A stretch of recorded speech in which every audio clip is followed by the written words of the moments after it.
What's up, everybody? I'm back. um, Man, it's a nice day. A little overcast here in Richmond, Virginia, but it's a weekend, Sunday. Thought I'd take advantage of this free time and do a little video. Um,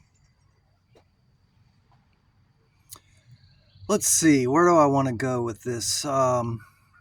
Yesterday, I did a video about basically the struggle, of surviving in the matrix, whatever you want to call it, and the feeling of dissatisfaction with, having to go to work to, make money in order to survive. Um, as far as, capitalism is concerned, it's not an ideal situation for the proletariat. um, and, you know, I was born in 76. So if you do the math, I'll be 50 this year in December, which is pretty cool. A half century I made it. So as a result, I grew up in the 80s and the 90s. So if you wanted to learn, you had to read books. Not so much anymore. Now you can just go on your phone and listen to audiobooks or listen to a video or just ask AI. But as a result, I did read a lot, especially when I got into my 20s, 30s, 40s. I was an avid reader. I would devour books, and so I've learned a lot. I've ran across a lot of really good teachers that I've learned just a significant amount of information. And I was wondering, like I could pinpoint this kind of like gnawing dissatisfaction from not being connected to my gifts, as far as like my passion, my drive. The work that I do does not scratch that itch at all. As a matter of fact, it does the opposite. So I was trying to put words to that yesterday. And it just so happened that I was inspired to go listen to one of my favorite economists. His name is Richard Wolff. And he is a Harvard, Yale, MIT, like he's got like 3 masters and a PhD in economics. Brilliant man. And I found one of his talks, and man, I gotta tell you, he hit it dead on the head as far as putting words to this dissatisfaction that I have been experiencing. And I highly recommend his work. Recently, he's been doing some interviews with Chris Hedges, who I also love. But Richard Wolff is just an amazing, brilliant man. And this talk that he gave it's about 2 hours. And I highly recommend anybody to go explore his work and his writings and his books and videos. And what he was saying was that if we are a democracy, supposedly, um, and we are given the power to vote for our leaders to run this country, why do we not do the same thing in our work?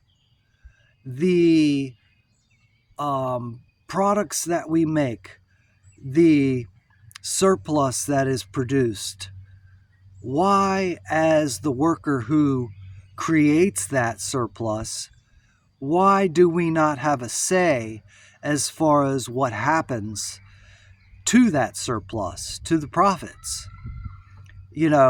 So what he's saying is there should be democracy in the workplace to empower us. And why would we not have that? It makes zero sense. It's the same reason why we're against slavery. The slaves did all the work, and the master reaped all the rewards. So as employees, we are basically slaves. And this is the fundamental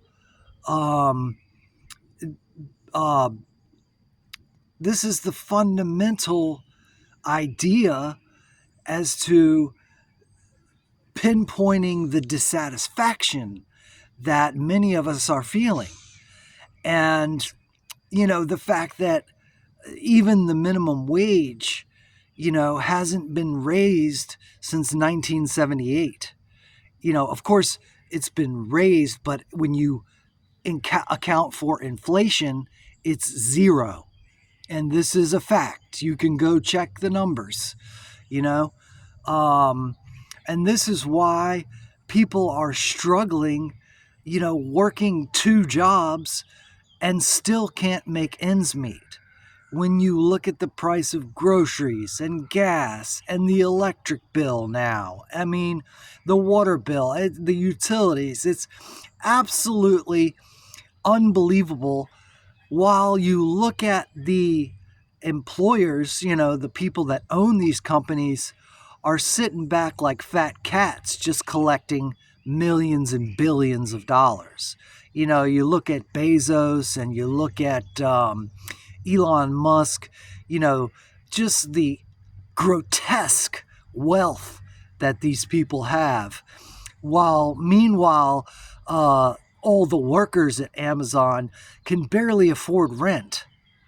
And this is really just speaks to exactly what I was talking about. Like, why are we not forming a revolution, a social revolution to change the system? And this is exactly what's needed and what will have to happen and is going to happen. It's already in the forecast, as far as like the declining empire of America. It's happening. And it's happening right in front of our eyes.